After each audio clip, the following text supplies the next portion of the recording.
Bueno, pues en el nombre del Padre, del Hijo y del Espíritu Santo. Amén. Sagrado Corazón de Jesús, tened misericordia de nosotros. Sagrado Corazón de María, San José, ángeles y santos, pedid al Padre en nombre de Jesucristo, el Espíritu Santo, para que Él nos libere de la esclavitud del pecado, nos ayude a ser santos y un día podamos gozar de las promesas de nuestro Señor Jesucristo, estar con Dios en el cielo y verle cara a cara. Bueno, que hoy te quiero compartir, pues vamos a ver.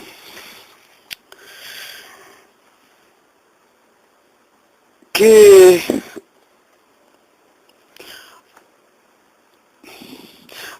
hay mucha gente que pregunta. Bueno, en primer lugar, de vez en cuando pues alguien me pregunta a mí, bueno, pues ¿dónde está tu esposa? ¿Cuántos hijos, dónde está tu esposa? ¿Cuántos hijos tienes? Y yo tengo que responder, pues digo, lo siento, pero yo soy un sacerdote católico, soy un religioso dominico, y los sacerdotes católicos, y especialmente los religiosos, pues los sacerdotes católicos no se casan, y porque Jesús no se casó.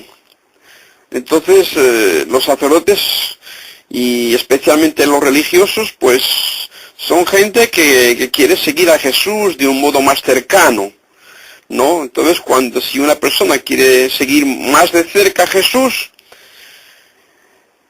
pues bueno, pues tiene una opción y es pues renunciar al matrimonio, es vivir en comunidad, es no tener nada propio, es tener todo en común, es que cada uno de la comunidad haga lo que haga, pues si recibe algo de dinero por el trabajo que hace, pues ese dinero no se mete en no abrimos una cartilla y metemos el dinero a nuestro propio nombre. Es decir, toda la comunidad, pues es una comunidad religiosa, pues es una comunidad en la cual ponemos todo en común, de un modo libre, ¿no? Por querer seguir a Jesús. Entonces, pues eso, los sacerdotes católicos y especialmente los religiosos y las religiosas, sean de cualquier congregación o de cualquier orden, ¿no?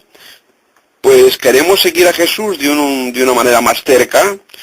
Y bueno, habría que decirlo más claro, no es que queramos seguir a Jesús, es que el Señor nos ha invitado, hemos sentido de alguna manera, hemos escuchado de alguna manera la llamada del Señor, de Dios, de Jesucristo, inspirados por el Espíritu Santo, y entonces pues hemos respondido a esa llamada y hemos dejado todo para seguir a Jesús en esa vida religiosa de comunidad donde nadie tiene nada propio y donde todo es de todos.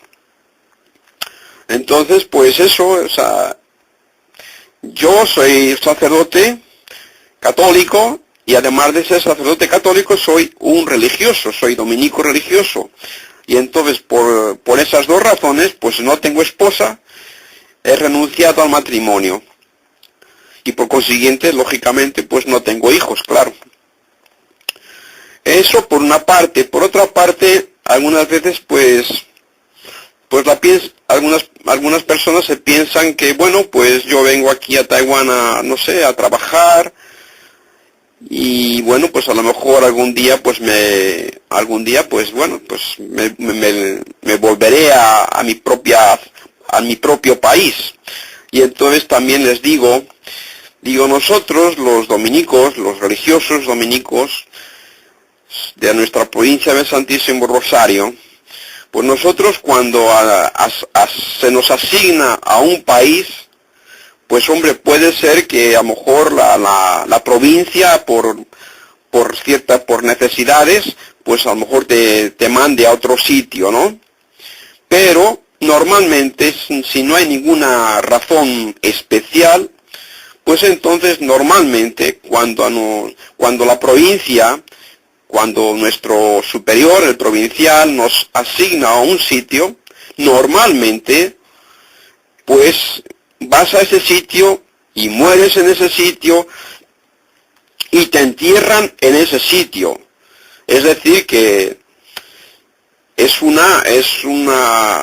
regalo que Dios, a través de la orden de los dominicos, a través de la provincia de Santo Rosario, ¿no? Dios, a través de esta orden, de esta provincia, pues es un regalo que Dios hace a este país.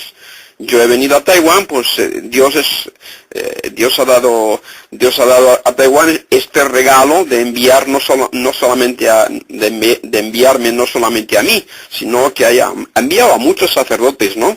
A muchos dominicos, ¿no? Desde hace 150 años. Bueno, aquí en Taiwán nosotros los dominicos hemos venido hace 400 años, pero fuimos expulsados por los holandeses, nos mandaron a Indonesia, a la Batavia, y entonces luego la segunda vez fue pues hace 150 años. ¿Y qué más? Bueno, pues la cuestión de dónde está tu esposa ya está respondida. Yo soy un sacerdote católico y además soy un religioso dominico, por consiguiente no tengo esposa, he renunciado al matrimonio. Vale, ya está. Otra cosa que nos preguntan algunas veces, bueno, y cuando hablamos yo soy católico, y entonces pues nos preguntan, ¿no? Bueno, ¿y qué diferencia hay entre los católicos y los protestantes, ¿no? Entre la Iglesia católica y la Iglesia protestante. Bueno, pues el cristianismo está más o menos, se puede decir que está más o menos dividido en tres partes, ¿no? O sea, históricamente pues ha habido en el año 1000 aproximadamente, pues la Iglesia ortodoxa se separó de la Iglesia católica.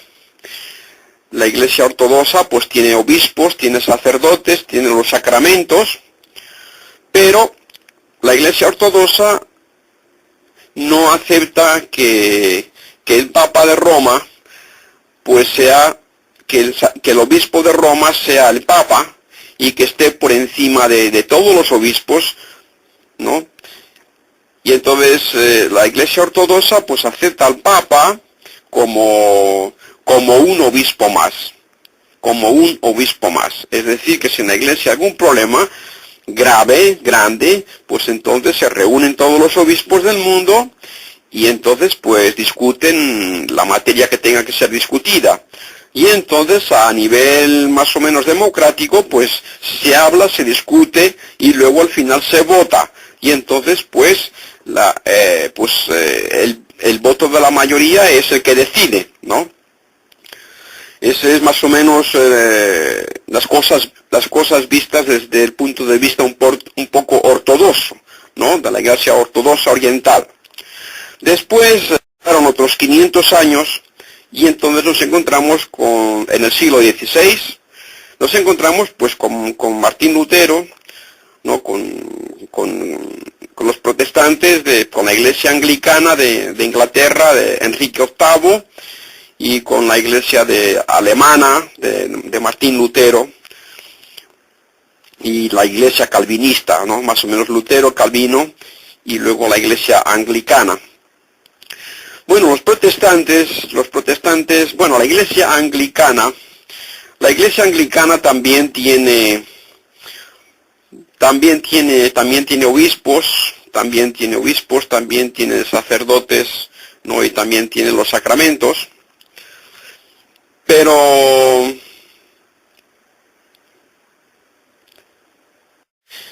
bueno, pues nosotros decimos que no es así. O sea, nosotros reconocemos que la Iglesia Católica reconoce que todos somos pecadores y que todo el mundo, desde el Papa hasta el último católico, hasta el último cristiano, pues tiene defectos, ¿no? Pecamos, tenemos que confesarnos, tenemos que pedir perdón, y de hecho, por ejemplo, pues en la Sagrada Escritura leemos, en el Antiguo Testamento, leemos que el justo peca 7 veces al día. El justo peca 7 veces al día.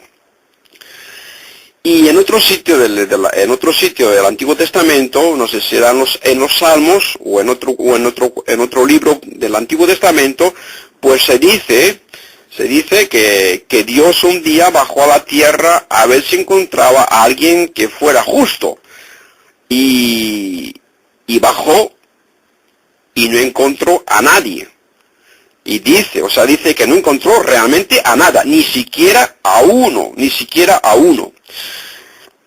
Entonces eso nos ayuda, ¿no? A no ser, nos ayuda a no ser idealistas, a no ser soñadores, a no ser puritanos, a no ser perfeccionistas. Hay que ser realistas. Y Jesucristo escogió a 12 apóstoles, y sabemos que los 12 apóstoles, pues era gente normal, era muy torpe, y no entendían muchas cosas, y entre ellos pues había defectos, ¿no? O sea, se les notaba que no eran perfectos, se les notaba que eran imperfectos, ¿no? Y tardos de entender. Y San Pedro, pues San Pedro negó a Jesucristo 3 veces. Pero sin embargo Jesucristo le dio las llaves del cielo. Y Jesucristo le dijo a San Pedro, yo no te dejaré a ti. Yo no te dejaré a ti. Y cuando dijo de ti no solamente estaba pensando en él, sino que estaba pensando en él y en sus sucesores, hasta juicio final. En él y en sus sucesores. O sea, yo no te dejaré a ti, ni dejaré a tus sucesores. Y yo te doy las llaves a ti, y esas llaves se las pasas a tus sucesores, porque tú serás, yo voy a edificar sobre ti mi iglesia. Yo voy a edificar sobre ti, que eres la piedra, sobre esta piedra, ¿no? Pedro, piedra, sobre esta piedra, sobre ti voy a edificar mi iglesia. Y cuando dijo eso, Jesucristo, dijo, sobre ti y sobre tus sucesores edificaré mi iglesia. Y te doy a ti y a tus sucesores las llaves del cielo. Y lo que tus sucesores decidan, yo lo decido. Lo que tú o tus sucesores abran en esta tierra, yo abro en el cielo. Y lo que tú y tus sucesores cierren en la tierra, yo lo cerraré en el cielo. Lo que tú perdones en la tierra, lo que tú y tus sucesores perdonen en la tierra, yo lo perdono en el cielo. Lo que tú y tus sucesores no perdonéis en la tierra, yo no lo perdono en el cielo. Entonces, vemos que Jesucristo escogió a Pedro para sobre él y sus sucesores fundar su iglesia, edificar su iglesia. Y Jesucristo sabía que San Pedro le iba a negar 3 veces. Y le llamó, Jesucristo llamó a San Pedro, Satanás. Y cuando Jesucristo dijo a San Pedro Satanás, pues fue cuando Jesucristo les dijo a los apóstoles, mira, tengo que ser entregado, ¿no? La gente me cogerá, que cuando llegue el momento la gente me cogerá y me matará. Y entonces San Pedro dice, no, nadie te va a matar, nadie te va a coger, porque yo te voy a defender. Y entonces Jesucristo pues le dijo, Satanás, apártate de mí, porque esa no es la voluntad de mi Padre. Mi Padre me ha enviado aquí, a esta tierra, justamente para morir en la cruz. Porque mi muerte en la cruz es ese sacrificio del Antiguo Testamento. En el Antiguo Testamento, bien para dar gracias a Dios, para glorificar a Dios, o bien para darle gracias, o bien para pedirle ayuda, ¿no? O bien para pedirle perdón, se utilizaba el medio del sacrificio, sacrificar a un cordero, ¿no? Sacrificar a un cordero. El sacrificio, ¿no? El sacrificio es sacrificar a un cordero. ¿Y por qué es así? Pues porque Dios Padre decidió, nosotros los hombres, tenemos que volver otra vez, tenemos que recordar, Dios ha creado el universo, Dios ha creado a los ángeles, Dios ha creado a los hombres. Luego el hombre fue engañado por Satanás, y por consiguiente el hombre ofendió a Dios. Y por consiguiente el hombre que nació con la gracia, Dios al crear al hombre, le creó con un cuerpo, con un alma y con su espíritu y con su gracia. Entonces el hombre, cuando Dios nos crió, éramos ya hijos adoptivos de Dios. Hijos adoptivos de Dios. Podía habernos creado sin la gracia, entonces seríamos criaturas de Dios. Criaturas de Dios, hechos a imagen y semejanza de Dios, pero criaturas de Dios. Pero Dios no solamente nos creó a su imagen y semejanza, es decir, inteligentes, con poder para pensar, con poder para amar, ¿no? Sino que además nos creó con la gracia santificante, que es la gracia que nos hace hijos de Dios. Entonces el hombre, engañado por Satanás, ofendió a Dios. Por consiguiente, perdimos esa filiación adoptiva. Y podemos decir que Dios pues cerró las puertas del cielo y perdimos, perdimos la relación con Dios. Perdimos la relación con Dios. Y entonces Dios, Padre, pues decidió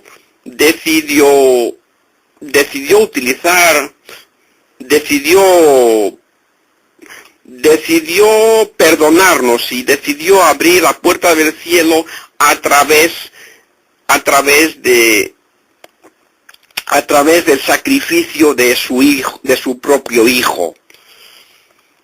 Él podría haber utilizado otra manera, pero de hecho utilizó esta. Y realmente fue esta quizá, podía utilizar otro medio que nosotros no. Dios es todopoderoso y todo lo que Él quiera hacer lo puede hacer. Y entonces de hecho Él utilizó esto. Y de hecho, puede ser que haya mejores modos o lo que sea, pero de hecho utilizó nosotros desde nuestra lógica. Entonces, ¿qué pensó Dios? Dice, bueno, pues esto yo lo resuelvo, es muy fácil. Yo tengo a mi hijo es Dios con Dios. Nosotros somos tres personas, Dios uno y trino, solamente un Dios con tres personas. Y estas tres personas, aunque solamente son un Dios, son tres personas diferentes, distintas, y son eternas, ¿no? Como son Dios, son eternas, como son Dios, son infinitas, ¿no?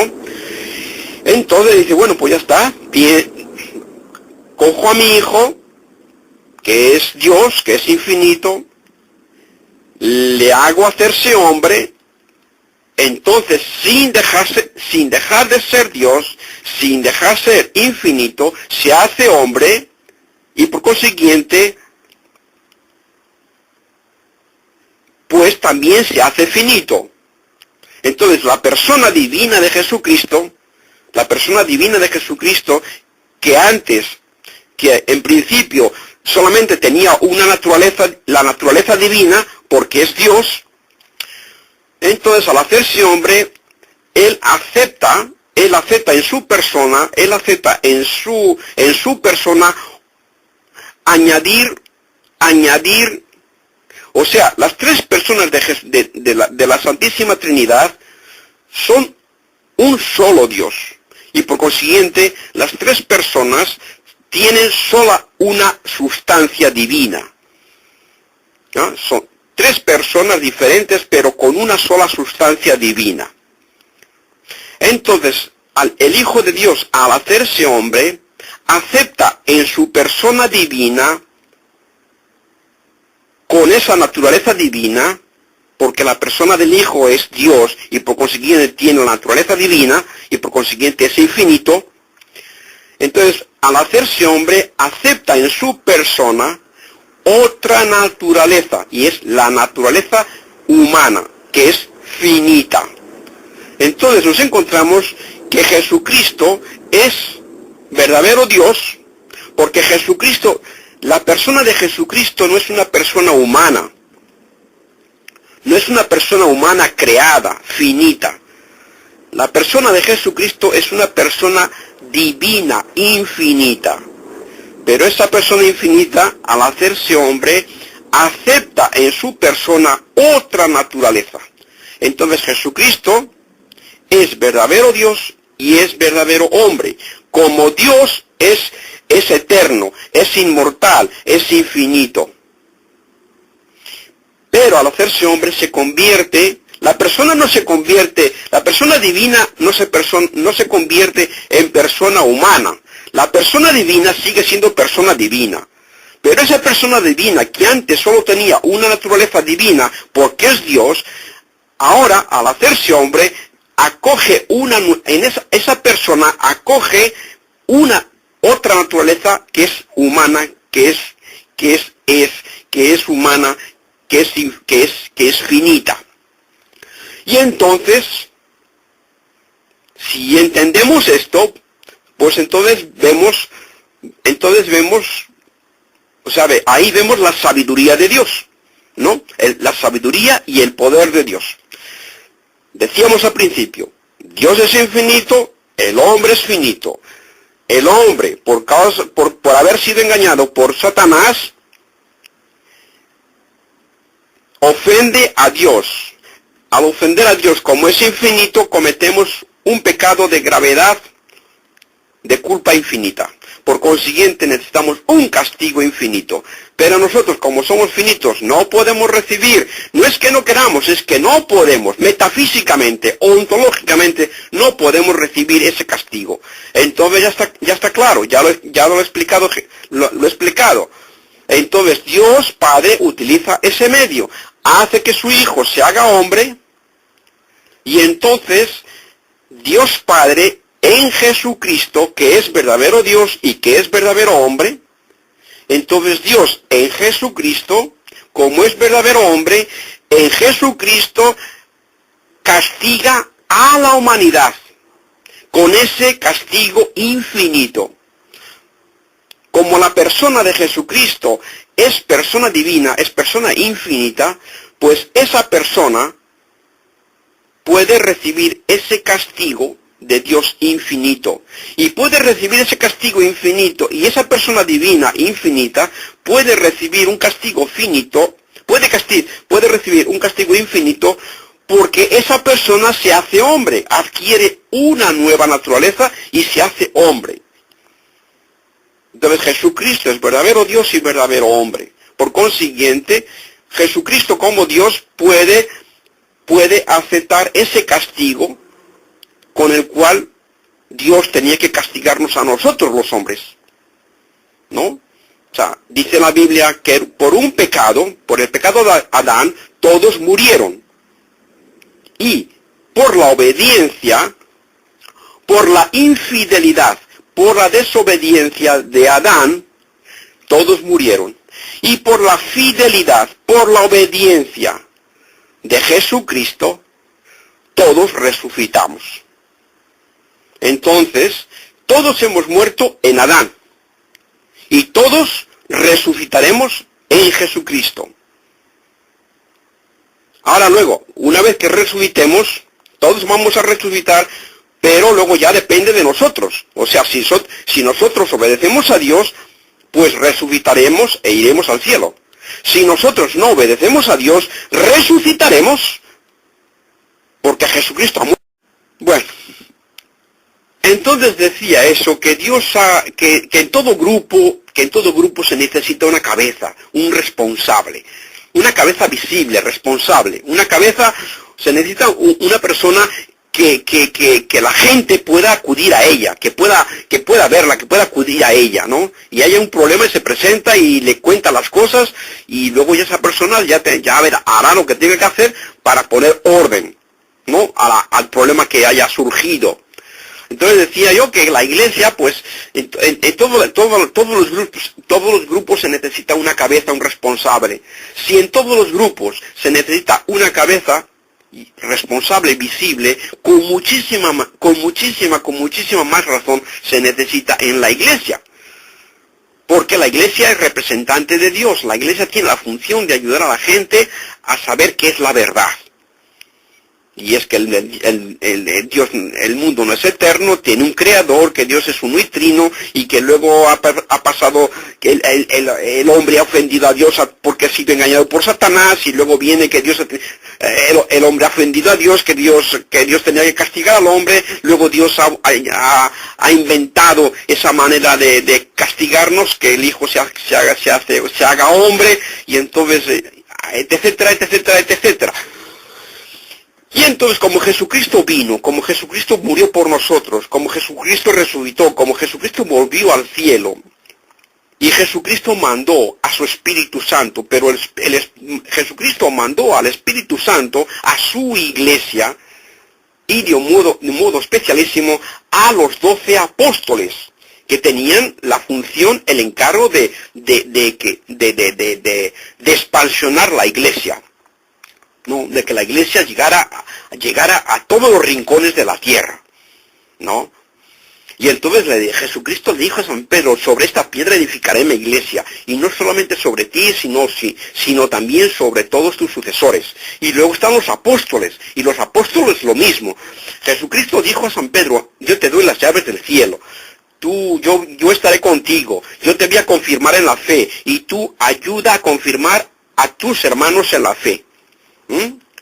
Y luego, eso se lo dijo a Pedro, y luego a los 12 apóstoles, incluyendo a Pedro. O sea, Jesucristo a los 12 apóstoles les da unas órdenes y les da unos poderes, pero luego, en particular, coge a Pedro y le da las llaves del cielo, y dice: sobre esta piedra, sobre ti, voy a edificar mi iglesia. Tú vas a ser mi representante visible en la iglesia. Tú vas a ser la cabeza visible de la iglesia. Lo que tú decidas en la tierra, yo lo decido en el cielo. Y es necesario porque los hombres y aún los miembros de la iglesia, pues seguimos siendo hombres y seguimos siendo débiles y seguimos teniendo ideas muy raras muchas veces, porque no sé, la soberbia, el amor propio, el orgullo y no sé cuántas cosas más, pues se pueden apoderar de nuestra mente, se pueden operar de nuestro corazón. Y entonces, si no hay alguien visible que esté ahí, que nos guíe, que nos diga: mira, esto está bien, está bien, ánimo, arriba, adelante, o esto está mal, mira, aquí tienes que cambiar, esto no puede ser así, ¿no? O sea, necesitamos alguien visible, ¿no? Que nos ayude. Entonces nosotros tenemos a los apóstoles y a sus sucesores, que son los obispos.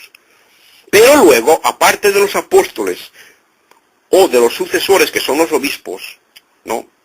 Pues tenemos a Pedro y a sus sucesores, que son al Papa, ¿no? Entonces, pues eso es fundamental, y ahí yo creo que ahí está el problema que nuestros hermanos separados pues piensan que todo esto es una creación humana, y no es una creación humana. Jesucristo dijo a los apóstoles, a los 12 apóstoles: así como mi Padre me ha enviado a mí, así yo os envío a vosotros.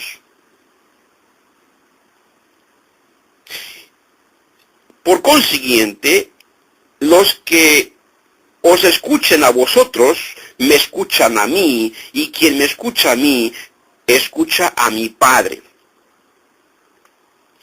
Porque yo digo lo que mi Padre me ha dicho, y porque vosotros vais a predicar lo que yo os he dicho, que es lo que mi Padre me ha dicho.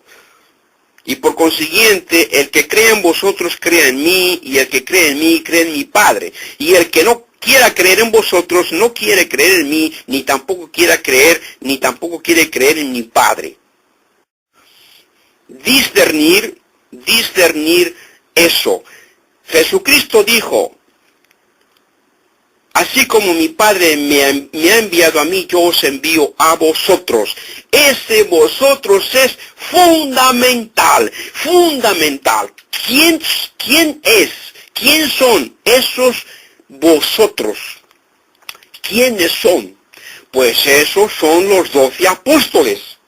Y luego los sucesores de los apóstoles. Es decir, aquellos que transmitan, aquellos que reciban por transmisión de los apóstoles ese poder de esa misión que han recibido los apóstoles. O sea, Dios, Jesucristo, escogió a los 12 apóstoles para hacerles columnas de la iglesia, ¿no? Columnas de la iglesia. Y por consiguiente les dio unos poderes. Entonces, aquellos que reciban esos poderes de ellos, Jesucristo dio Jesucristo dio ciertos poderes a los 12 apóstoles. Luego, aquellos que reciban de los apóstoles esos mismos poderes, pues esos son los sucesores de los apóstoles. Y luego, la primera generación, o sea, la primera generación son los apóstoles. Luego viene la segunda generación, y la segunda generación recibe de la primera generación los mismos poderes. Y luego viene la tercera, y viene la cuarta, y viene la sexta, y hasta que el mundo se termine. Entonces, esto es fundamental. Como mi Padre me ha enviado a mí, yo os envío a vosotros. Y los que creen en vosotros creen en mí, los que creen en mí creen en mi Padre. Y los que no crean en vosotros no creen en mí, no creen en mi Padre. Eso con respecto a los 12 apóstoles. Pero luego no podemos olvidar que Jesucristo cogió a Pedro y le dio las llaves del cielo. Y dijo, yo sobre esta piedra edificaré mi iglesia. Sobre ti voy a edificar mi iglesia. Y no solamente sobre ti y sobre tus sucesores. O sea que estas dos partes son fundamentales. Porque si nosotros realmente creemos en esto, pues entonces vamos a creer en los 12 apóstoles. Y vamos a creer en aquellos que los 12 apóstoles hayan escogido para seguir su misión. Y nosotros creeremos en los 12 apóstoles, en la segunda generación, en la tercera generación, y en todas las generaciones y entonces lo que hay que aceptar es esto. Lo que hay que aceptar es que los obispos de la Iglesia Católica han recibido, o sea, podemos hacer una investigación, se puede hacer una investigación y podemos ver, si hacemos una investigación seria, podemos ver que los obispos vienen de los apóstoles, que el poder que tienen los obispos actualmente, ese poder lo han recibido por transmisión, ¿no? Por transmisión, lo han recibido por transmisión de los mismos apóstoles.